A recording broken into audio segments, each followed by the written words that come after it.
Assalamu alaikum dear students. Hope you all are doing great.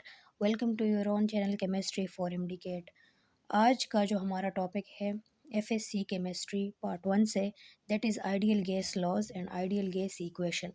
बहुत ही important topic है क्योंकि यहाँ से MDCAT में स्पेशली और जो दूसरे टेस्ट हैं SST SS वगैरह, तो इस चैप्टर से ज़रूर क्वेश्चन लिया जाता है क्योंकि यहाँ पे बहुत इम्पोर्टेंट लॉज जो है डिस्कस हुए हैं।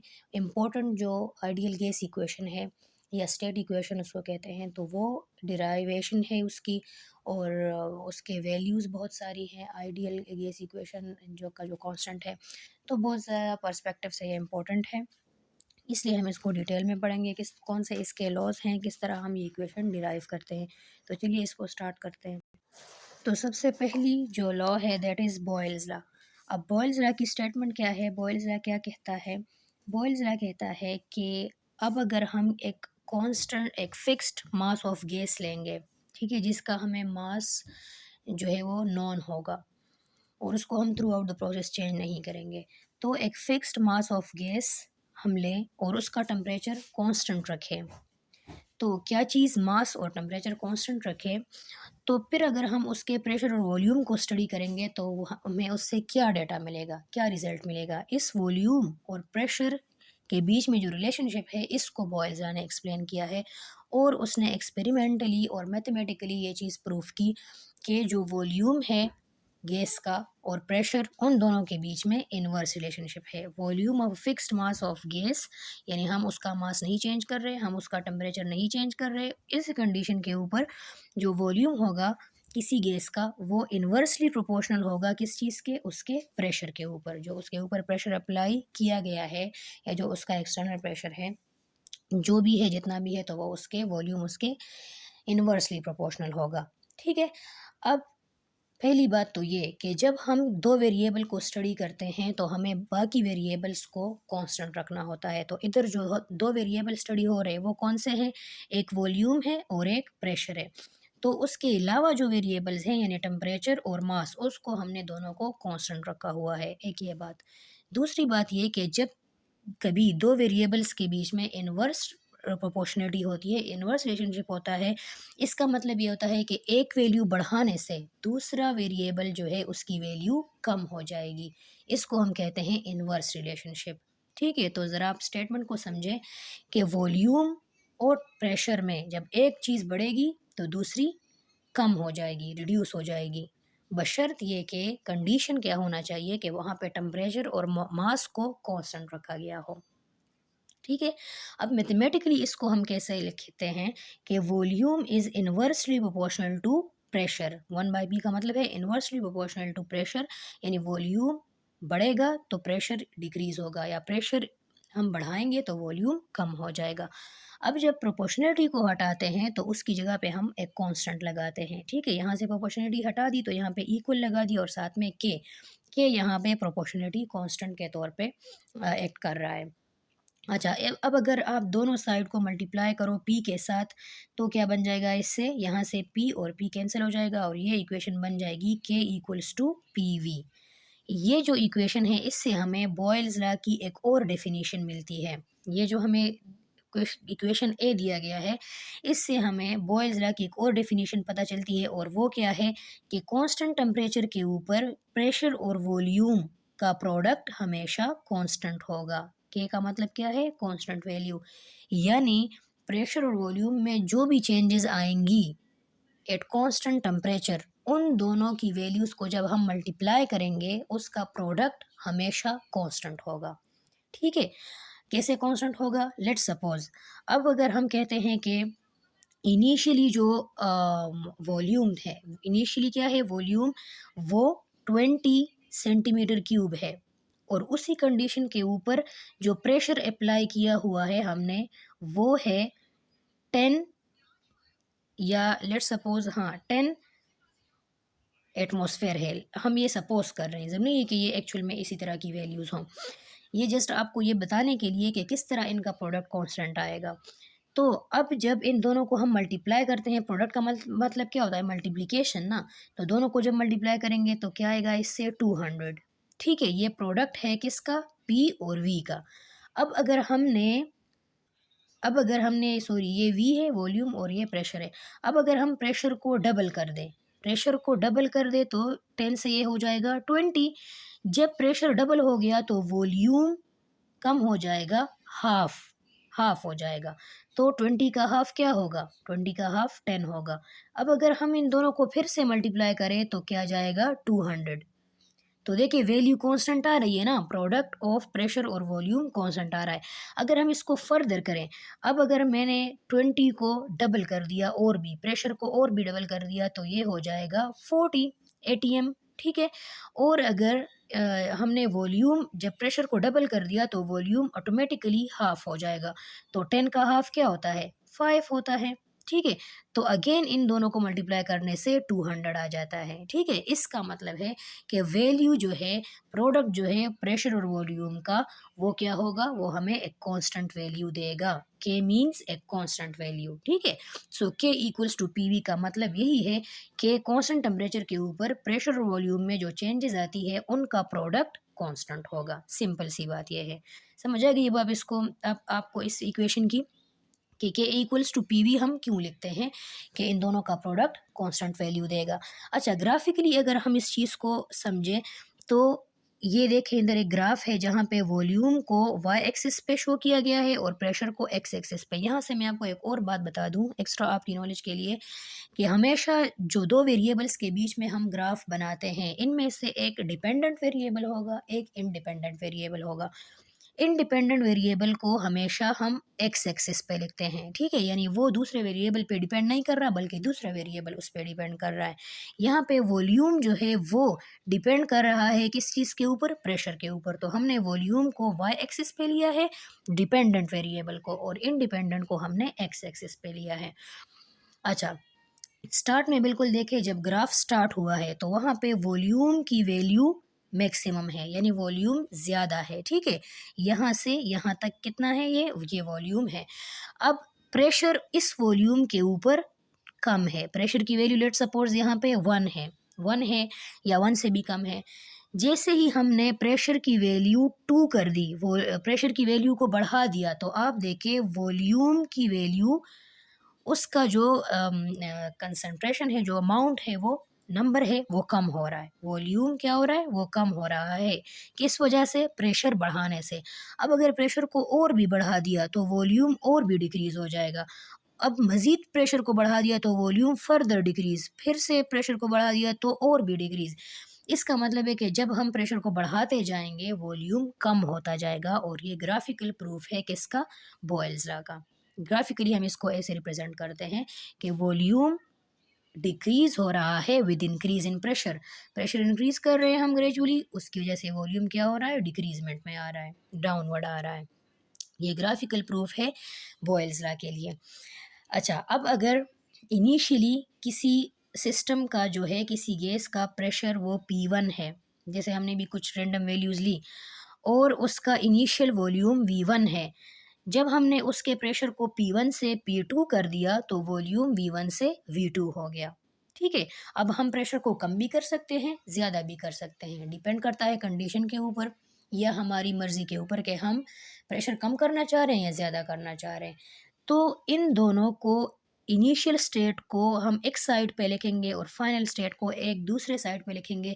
जब हम दोनों की वैल्यूज़ को मल्टीप्लाई करेंगे तो दोनों का प्रोडक्ट सेम आएगा, ठीक है। P1V1 का जो प्रोडक्ट होगा वो P2V2 के इक्वल होगा। जैसे हमने भी रैंडम वैल्यूज़ लिए, जैसे कि अगर पहले जो प्रेशर था वो कितना था? वो 5 था, ठीक है। या चलो ये 10 था। पहले जो प्रेशर था P1 वो क्या था? 10 एटमॉस्फेयर या mmHg, जो भी आप कंसिडर करो, यहाँ पे रैंडम वैल्यूज़ ले रहे हैं, ये था। और वॉल्यूम उस स्टेज पे कितना था? वो 20 था। तो दोनों को मल्टीप्लाई करके क्या आता है? 200, ठीक है। अब जब हमने फाइनल स्टेज में क्या किया? इस प्रेशर की वैल्यू को डबल कर दिया, यानी इसको 20 कर दिया। इसकी वजह से, डबल करने की वजह से ऑटोमेटिकली जो वॉल्यूम है उसकी वैल्यू हाफ हो जाएगी, तो वो 10 हो जाएगी। इन दोनों को मल्टीप्लाई किया तो 200 आ गया। इसका मतलब है इनिशियल वैल्यूज़ का प्रोडक्ट इक्वल है फाइनल वैल्यूज़ के प्रोडक्ट के। ये इनवर्स रिलेशनशिप का एक प्रूफ है। ठीक है, कि दोनों साइड पे जो इनिशियल स्टेट की वैल्यू होंगी, फाइनल स्टेट की वैल्यू होंगी, उन दोनों का प्रोडक्ट सेम होगा। ये बॉयल्स लॉ ने प्रूफ करके दिखाया। अच्छा, अब जो है तो डायरेक्ट रिलेशनशिप भी बहुत सारे होते हैं। एक वो होता है कि जहाँ पे एक्स्पोनेंशियली एक वैल्यू इंक्रीज़ होती है। ठीक है? एक्स्पोनेंशियली यानी कि एक वैल्यू को आप 2 टाइम इंक्रीज़ करो तो उससे दूसरी वैल्यू 4 टाइम इंक्रीज़ हो जाती है, क्योंकि वो एक्स्पोनेंशियली डायरेक्ट रिलेशनशिप में होते हैं। ठीक है? डायरेक्ट रिलेटेड तो होते हैं लेकिन एक्स्पोनेंशियली उसके एक्सपोनेंट के उसमें होते हैं, के साथ डायरेक्ट रिलेशनशिप में होते हैं। कोई चीज़ जो है बाज़ वेरिएबल एक दूसरे के स्क्वायर रूट के से डायरेक्ट रिलेशनशिप में हो, तो इस तरह डायरेक्ट रिलेशनशिप की भी टाइप्स हैं। लेकिन ये जो और इनवर्स रिलेशनशिप की भी टाइप्स हैं कि अगर आप जो है कोई चीज़ एक्स्पोनेंशियली दूसरी वैल्यू के एक्सपोनेंट के या पावर 2 के साथ जो है इनवर्स रिलेशनशिप में है। जैसे कि एक वैल्यू है उसको हमने 2 टाइम बढ़ा दिया, तो इससे दूसरी वैल्यू क्या होगी, वो 4 टाइम्स कम हो जाएगी। इनवर्स रिलेशनशिप की बात करें, पहली वाली डायरेक्ट रिलेशनशिप की बात की। तो ये होता है कि जब कोई चीज़ एक्स्पोनेंशियली बढ़ती है, ठीक है? यानी 2 के पावर के साथ, स्क्वायर के साथ, तब ऐसा होता है। लेकिन यहाँ पे जो रिलेशनशिप है वो लीनियर है, ठीक है? डायरेक्ट इनवर्स रिलेशनशिप है, इनवर्सली रिलेटेड है लेकिन 1 टू 1, यानी कि एक चीज़ डबल होने से दूसरी चीज़ भी डबल हो रही है। ये नहीं है कि एक चीज़ डबल कर दी तो दूसरी सॉरी एक चीज़ डबल करने से दूसरी हाफ हो रही है, ठीक है? इस तरह नहीं है कि एक को डबल करने से दूसरी 1/4 में जाएगी या 1 क्वार्टर में जाएगी, इस तरह नहीं होगा। बल्कि एक वैल्यू को अगर आप डबल कर दोगे तो दूसरी हाफ हो जाएगी। एक को 4 टाइम इंक्रीज़ करोगे तो दूसरी 4 टाइम डिक्रीज़ हो जाएगी। इसी तरह एक दूसरे के इनवर्स रिलेशनशिप में हैं। ये हो गया बॉयल्स लॉ। आइए अब देखते हैं दूसरी लॉ को। दूसरी लॉ है चार्ल्स लॉ। अब चार्ल्स लॉ किन 2 वेरिएबल के बीच में रिलेशनशिप बता रहा है, तो चार्ल्स लॉ हमें बता रहा है relationship between volume and temperature. ये हमें टेम्परेचर और वॉल्यूम के बीच के रिलेशनशिप को बता रहा है। अब जब हम इन 2 वेरिएबल को स्टडी करेंगे तो बाकी वेरिएबल्स जो प्रेशर है और मास है वो कांस्टेंट रखने होंगे, ठीक है? तो eight constant pressure a fixed mass of a gas, ठीक है? फिक्स्ड मास ऑफ गैस की जगह आप ये भी कह सकते हैं कि eight constant pressure and mass, यानी मास को भी हमने कांस्टेंट लिया हुआ है और प्रेशर को भी। तो इस कंडीशन के under volume is directly proportional to temperature, यानी जितना टेम्परेचर बढ़ाएंगे उतना वॉल्यूम बढ़ेगा। टेम्परेचर डबल किया, वॉल्यूम डबल हो जाएगा। टेम्परेचर 3 टाइम्स किया, वॉल्यूम 3 टाइम्स हो जाएगा। टेम्परेचर को 4 टाइम इंक्रीज़ किया, वॉल्यूम 4 टाइम्स इंक्रीज़ हो जाएगा। इसको हम कहते हैं डायरेक्ट रिलेशनशिप, लीनियर रिलेशनशिप, ठीक है? अच्छा, अब जब हम प्रोपोर्शनलिटी को हटाएँगे तो यहाँ पे लग जाएगा कांस्टेंट और equal. Equal so V equals to KT, ठीक है? अब जब हम इस इक्वेशन को रीअरेंज करेंगे तो डिवाइड कर देंगे बोथ साइड को T से, ठीक है? बोथ साइड डिवाइड हो जाएगा T से, तो यहाँ पे ये T और ये T कैंसल हो जाएगा और इक्वेशन बन जाएगी आपकी K equals to V by T, K equals to V by T. अच्छा, अब दूसरी बात इधर ये नोट करें कि जब दो चीज़ों के बीच में इनवर्स रिलेशनशिप होता है तो उन दोनों का प्रोडक्ट कांस्टेंट होता है। जैसे वी और पी का प्रोडक्ट कांस्टेंट वैल्यू देता है। लेकिन जब दो वेरिएबल्स के बीच में डायरेक्ट रिलेशनशिप होता है तो उनकी रेशो कांस्टेंट होती है, ठीक है? उनके रेशो से जो वैल्यूज़ आती हैं वो कांस्टेंट होती है। तो बॉयल्स लॉ में प्रोडक्ट ऑफ वी और पी कांस्टेंट होगा और चार्ल्स लॉ में रेशो ऑफ वी और टी कांस्टेंट होगा। ये बात याद रखें। अच्छा, अब इसी इक्वेशन से हमें जिस तरह हमने बॉयल्स लॉ में उस इक्वेशन से डेफिनेशन निकाली सेकंड, तो इस वे से भी हमें यह डेफिनेशन मिल जाती है कि कांस्टेंट टेम्परेचर और मास के ऊपर वॉल्यूम और टेम्परेचर की रेशो कांस्टेंट होती है, ठीक है? के का मतलब कांस्टेंट वैल्यू। जब हम प्रेशर को और मास को कांस्टेंट रख के वॉल्यूम और टेम्परेचर का रिलेशनशिप स्टडी करेंगे तो हर एक स्टेट पे उन दोनों की वैल्यूज़ का रेशो हमें एक कांस्टेंट वैल्यू देगा। ठीक है, ये इसकी सेकंड डेफिनेशन हो गई कि eight constant pressure the ratio of volume and absolute temperature of the given mass of gas remains constant. अब मैं बार बार टेम्परेचर कह रही हूँ, यहाँ पे एब्सोल्यूट टेम्परेचर लिखा हुआ है, आपने एब्सोल्यूट टेम्परेचर ही लिखना है। अब एब्सोल्यूट टेम्परेचर का कंसेप्ट क्या है वह किसी और वीडियो में समझा दूंगी, और अगर आपको समझना है वीडियो से पहले ही, अपलोड होने से पहले ही, तो आप व्हाट्सएप पे कांटेक्ट करें, क्लासेस में ऐड कर दिया जाएगा आपको, और डिटेल में आपको हर एक कंसेप्ट, उससे रिलेटेड क्वेश्चंस, उससे रिलेटेड एमसीक्यूज़ और हर चीज़ समझाई जाएगी, और वो भी बिल्कुल फ्री। अच्छा, तो अब जो है, अब अगर हम इसको ग्राफिकली स्टडी करेंगे तो ग्राफ इसका कैसे आएगा, याद रखें कि हमेशा जब भी आप डायरेक्ट रिलेशनशिप का ग्राफ देखोगे ना, तो वो लीनियर ही होगा, एक लाइन होगा। ठीक है, दो वेरिएबल्स के बीच में क्या होगा, एक स्ट्रेट लाइन होगी। ये कब, जब हम डायरेक्ट रिलेशनशिप को, दो वेरिएबल के बीच में डायरेक्ट रिलेशनशिप को स्टडी कर रहे हों। या अगर हमें नहीं पता कौन सा रिलेशनशिप है, तो ग्राफ को देखते ही पता चल जाएगा कि अगर स्ट्रेट लाइन ग्राफ है, ओरिजिन से पास होकर इंक्रीजमेंट पे जा रहा है, इसका मतलब है कि ये डायरेक्ट रिलेशनशिप है। अच्छा, इसमें इंडिपेंडेंट वेरिएबल कौन सा है, तो इंडिपेंडेंट वेरिएबल टेम्परेचर है, और डिपेंडेंट वेरिएबल यहाँ पे भी वॉल्यूम है। तो अब आप देखें कि जब प्रेशर वो टेम्परेचर की वैल्यू ये थी, तो वॉल्यूम की भी वैल्यू इतनी थी, कम थी। जैसे ही टेम्परेचर बढ़ा दिया, वॉल्यूम भी बढ़ गया, और टेम्परेचर बढ़ा दिया और वॉल्यूम बढ़ गया, और टेम्परेचर बढ़ा दिया, फर्दर वॉल्यूम बढ़ गया। इस तरह जैसे जैसे हम टेम्परेचर बढ़ाते जा रहे हैं, उसी के वैल्यू के अकॉर्डिंग वॉल्यूम की भी जो वैल्यू है वो इंक्रीज़ हो रही है। ठीक है, यानी लीनियरली उसके साथ इंक्रीज़ हो रही है, तभी हमें एक लीनियर ग्राफ मिला है, और ये शो कर रहा है कि वॉल्यूम और प्रेशर टेम्परेचर के बीच में डायरेक्ट रिलेशनशिप है, जहाँ से ग्राफिकली चार्ल्स लॉ प्रूव होता है। क्योंकि जब आप कोई बात क्लेम करते हो, तो आपने उसको मैथमेटिकली और प्रैक्टिकली और ग्राफिकली और हर तरह से थ्योरेटिकली हर एक पॉइंट पे वेरीफाई करना होता है, जस्टिफाई करना होता है, प्रूफ करना होता है। तो मैथमेटिकली भी हमने ये चीज़ जो है वो प्रूफ कर दी, ग्राफिकली भी उसने प्रूफ कर दी। अच्छा, अब अगर कोई सिस्टम है, कोई गैस है, और हमने जो है इसकी इनिशियल वैल्यूज़ ली, तो उसकी इनिशियल वैल्यूज़ की जो रेशो होगी, वो उसके फाइनल वैल्यूज़ के रेशो के बराबर होगी। ठीक है? अब लेट्स सपोज़ अगर हमारे पास इस इक्वेशन को हम थोड़ा-सा जिस तरह हमने बॉयल्स लॉ के लिए वैल्यूज़ ली रैंडम, इसको भी हम रैंडम वैल्यूज़ से थोड़ा समझते हैं कि ये कैसे है। जैसे अगर स्टार्ट में जो वॉल्यूम था, जब वॉल्यूम जो है वो कितना था, वो था 40 सेंटीमीटर क्यूब कह दें, या जो भी आप उसको यूनिट देते हैं, और जो टेम्परेचर था वो क्या था, लेट्स सपोज़ वो 20 था। ठीक है? तो इससे वैल्यू क्या आ जाएगी, इससे वैल्यू आ जाएगी 2। ठीक है? अब हमने वॉल्यूम को, इस वॉल्यूम टेम्परेचर को हमने डबल कर दिया। जब टेम्परेचर को डबल कर दिया, तो ये कितना हो जाएगा, टेम्परेचर 20 से डबल होके 40 बन जाएगा। ठीक है? तो टेम्परेचर डबल करने से वॉल्यूम भी डबल हो गया, तो 40 का डबल क्या होगा, 80 हो जाएगा। अगेन जब 80 को 40 से डिवाइड करेंगे, तो वैल्यू आ जाएगी 2। फर्दर एक और स्टेप भी कर देते हैं कि हमने अगर टेम्परेचर को और भी इंक्रीज़ कर दिया, अब 40 का भी डबल, तो क्या होगा, 40 का डबल 80। जब ये डबल हो जाएगा, तो वॉल्यूम भी डबल हो जाएगा, तो 80 का डबल क्या होगा, 160। ठीक है?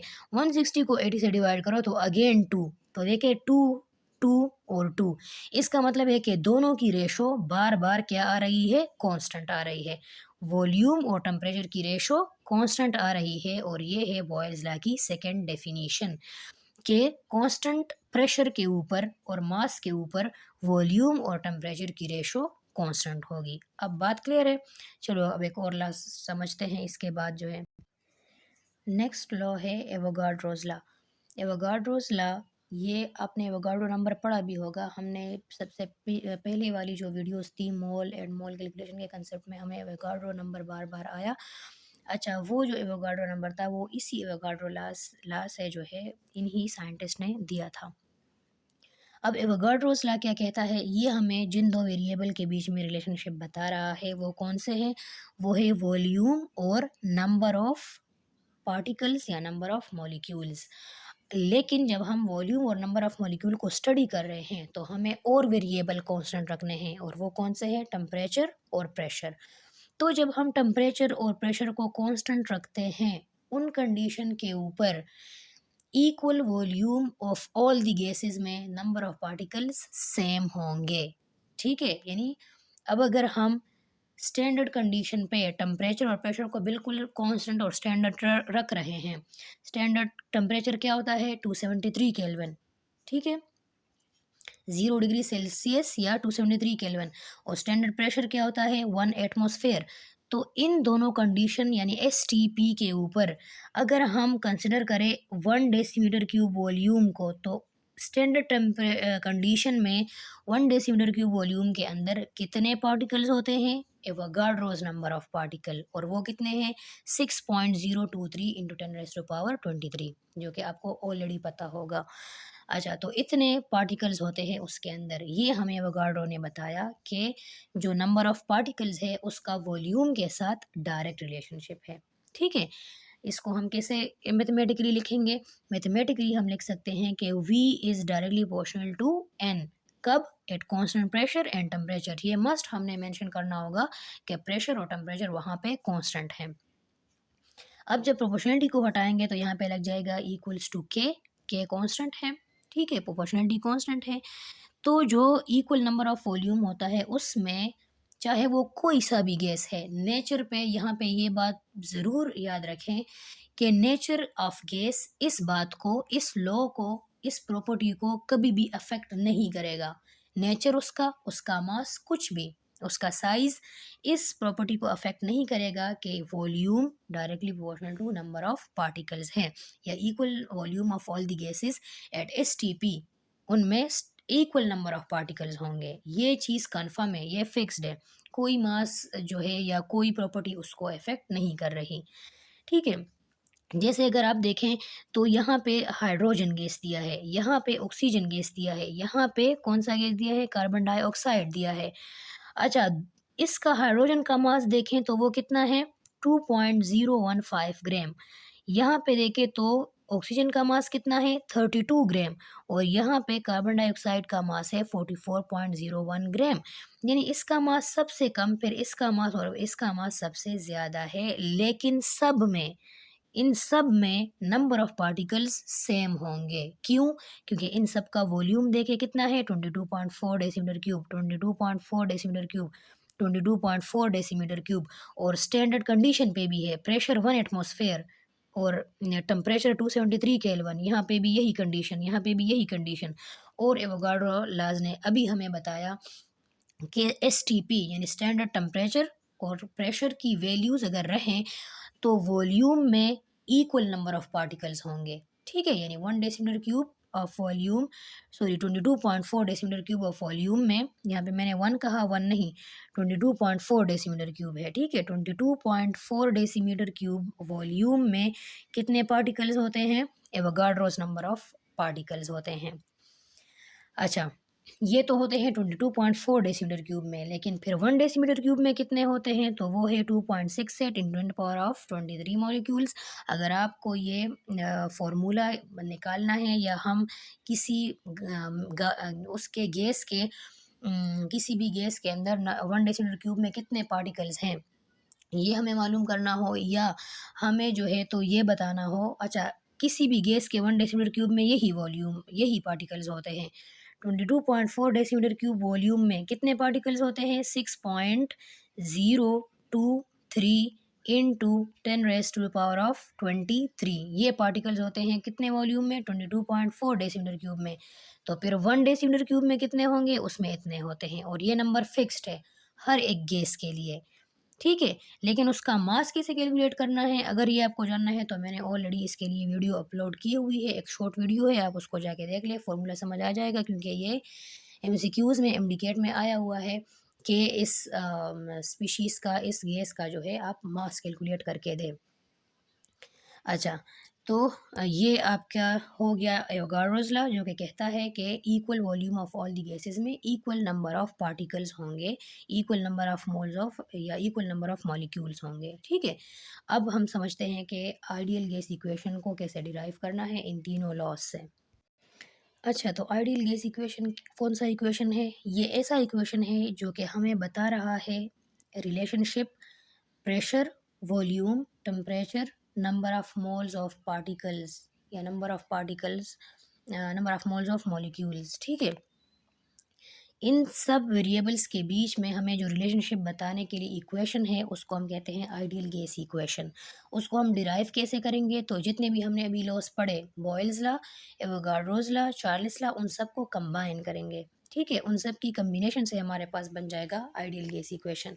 अच्छा, बॉयल्स लॉ की स्टेटमेंट ये थी कि volume is inversely proportional to pressure.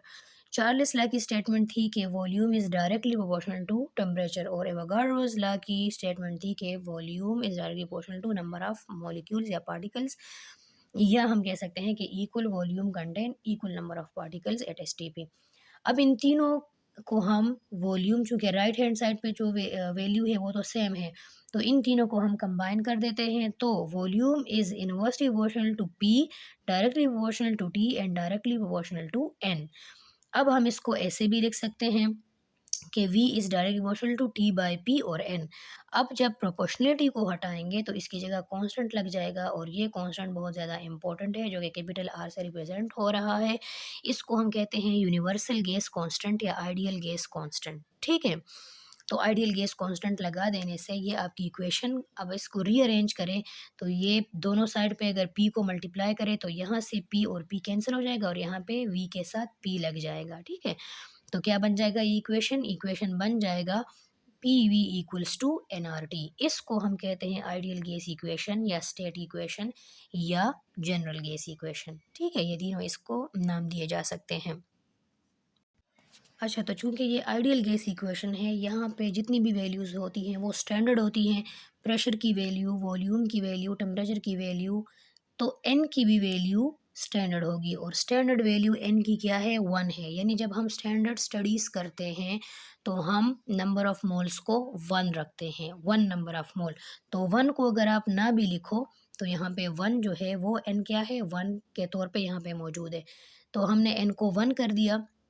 अच्छा, ये अब जब हम इसका एक जनरल फॉर्म में स्टडी करने जा रहे हैं, तो अगर कोई गैस है वो इनिशियल स्टेट के ऊपर है, तो इनिशियली उसका प्रेशर P1 होगा, उसका वॉल्यूम V1 और उसका टेम्परेचर T1, और ये हम इक्वल लेते हैं R के, ठीक है।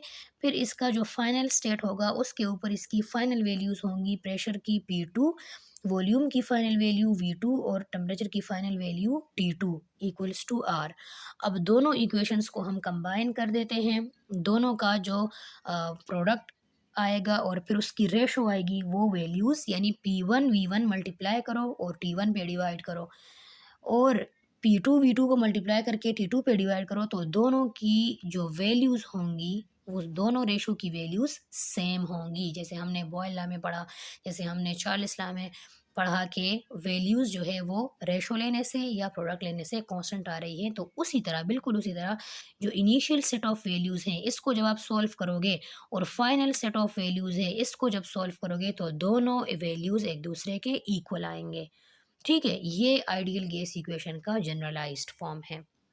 इससे हम अगर इसमें से अगर आपको 5 वैल्यूज़ गिवन हो, तो हम इस एक वैल्यू की यहाँ पे कैलकुलेशन कर सकते हैं। यानी अगर आपको P1 नहीं मालूम और बाकी सारी वैल्यूज़ मालूम हैं, तो वो हम यहाँ से कैलकुलेट कर सकते हैं। इसी तरह अगर आपको फाइनल सेट ऑफ वैल्यूज़ में से कोई एक वैल्यू जो है नहीं मालूम, तो वो हम यहाँ से फाइंड आउट कर सकते हैं।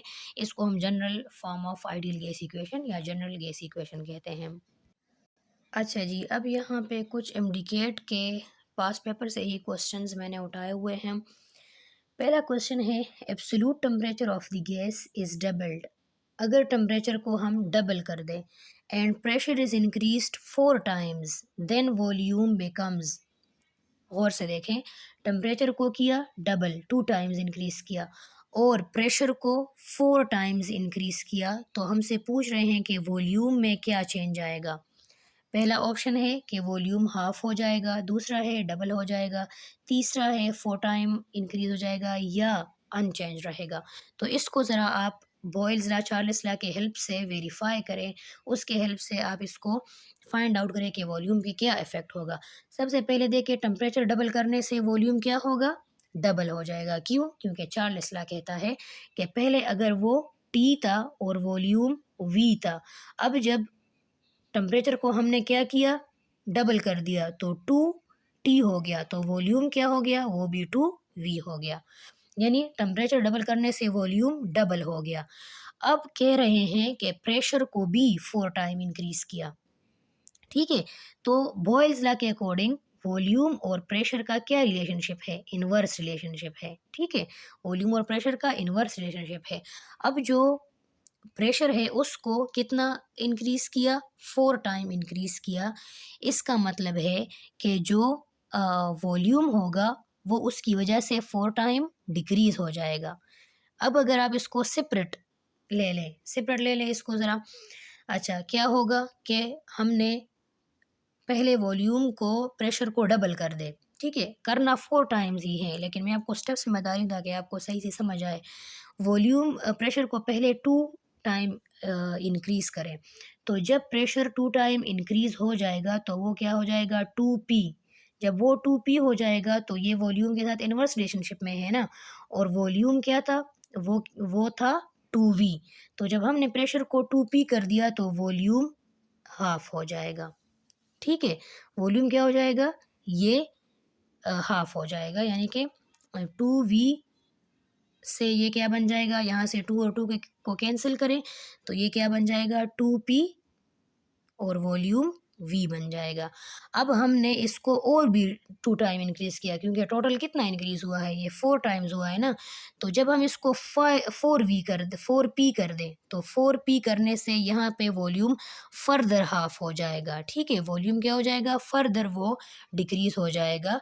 यानी और भी हमने प्रेशर को डबल कर दिया तो वॉल्यूम और भी रिड्यूस हो जाएगा, ठीक है? अब अगर आप इसको एक स्टेप में करना चाहते हैं, तो एक स्टेप में ये कैसे होगा कि वॉल्यूम पहले था कितना? वॉल्यूम जब टेम्परेचर को डबल किया तो वॉल्यूम क्या हो गया? 2V, वॉल्यूम 2V हो गया। अब हमने प्रेशर को 4 टाइम इंक्रीज़ किया, तो 4P और वॉल्यूम कितना है? 2V। जब प्रेशर 4 हो गया तो वॉल्यूम 4 टाइम कम हो गया, ठीक है? 4 टाइम वॉल्यूम डिक्रीज़ हो गया 4 टाइम प्रेशर इंक्रीज़ करने से। तो ये 2 1s आर 2, 2 2s आर 4, तो इससे वैल्यू क्या आ जाएगी, हाफ़ V, ठीक है? हाफ़ V, यानी कि 4 टाइम प्रेशर बढ़ाने से वो जो डबल हुआ हुआ वॉल्यूम था वो हाफ़ हो गया। तो करेक्ट ऑप्शन कौन-सा है? Correct option is option A, कि जब टेम्परेचर डबल कर देंगे और प्रेशर को 4 टाइम्स कर देंगे तो वॉल्यूम पे क्या असर होगा? वॉल्यूम हाफ़ हो जाएगा। समझ आ गई? एक स्टेप में भी कैलकुलेट कर सकते हो आप और 2 स्टेप्स में भी। अच्छा, दूसरा क्वेश्चन है, equal volume of the different gases under same conditions of temperature and pressure contain equal number of particle. ये स्टेटमेंट किसके लॉ की है? तो अभी हमने जो आखिर में लॉ पढ़ी, ये स्टेटमेंट किस लॉ की है? एवोगाड्रोस लॉ की, ठीक है? एवोगाड्रोस लॉ कहता है कि सेम कंडीशंस ऑफ टेम्परेचर और प्रेशर के ऊपर equal volume of all the gases में सेम नंबर ऑफ पार्टिकल्स होंगे। अच्छा, थर्ड क्वेश्चन है, at constant temperature if the volume of the given mass of gas is doubled its density becomes. अगर आपने volume को क्या कर दिया, कांस्टेंट टेम्परेचर पे वॉल्यूम को डबल कर दिया तो डेंसिटी पे क्या फ़र्क पड़ेगा? तो डेंसिटी और वॉल्यूम का क्या रिलेशनशिप है? Density equals to mass per unit volume. तो जब इनवर्स रिलेशनशिप है, तो जब वॉल्यूम को डबल कर दिया तो डेंसिटी हाफ हो जाएगी, ठीक है? तो इसका करेक्ट ऑप्शन क्या है? हाफ, 1/2। कौन सा? Option number C. Correct option is option C, 1/2। Fourth question है, at constant temperature if the pressure of the gas is doubled the volume becomes. अब ये कौन सा स्टेटमेंट को फॉलो कर रहा है? ये बॉयल्स लॉ के स्टेटमेंट को, कि टेम्परेचर कांस्टेंट रखा हुआ है और जब प्रेशर डबल हो गया तो वॉल्यूम क्या हो जाएगा? तो प्रेशर और वॉल्यूम का क्या रिलेशनशिप है? इनवर्स। तो प्रेशर डबल करने से वॉल्यूम हाफ हो जाएगा, ठीक है? वॉल्यूम कितना हो जाएगा? 1/2 हो जाएगा। तो जो ऑप्शन नंबर ए है इसमें वो ठीक है, 1/2 हो जाएगा। प्रेशर डबल करने से वॉल्यूम बिकम्स 1/2। तो ये थे इससे रिलेटेड क्वेश्चंस। अब भी अगर आपको कोई बात समझ नहीं आई, कहीं पे कन्फ्यूजन है डेरिवेशन में या स्टेटमेंट में या किसी भी चीज़ में, या क्वेश्चन सॉल्व करने में कोई डिफ़िकल्टी है, तो आप व्हाट्सएप पे कांटेक्ट करें, क्लासेस में ऐड कर दिया जाएगा आपको और फ्री में सारा का सारा कोर्स आपको करवा दिया जाएगा। अगर आप ट्यूशन लेना चाहते हैं, अगर आप एमडी-कैट के लिए प्रिपरेशन करना चाहते हैं या अगर आप जो है अपनी रिवीजन करना चाहते हैं पेपर्स के लिए या टेस्ट के लिए, आप कोई और टेस्ट के लिए प्रिपरेशन करना चाहते हैं, तो आप कांटेक्ट कर सकते हैं। बिल्कुल आपको फ्री में क्लासेस जो है वो दी जाएँगी। तो नेक्स्ट लेक्चर तक अपना ख़्याल रखिए, दुआ में याद रखिए। अल्लाह हाफ़िज़।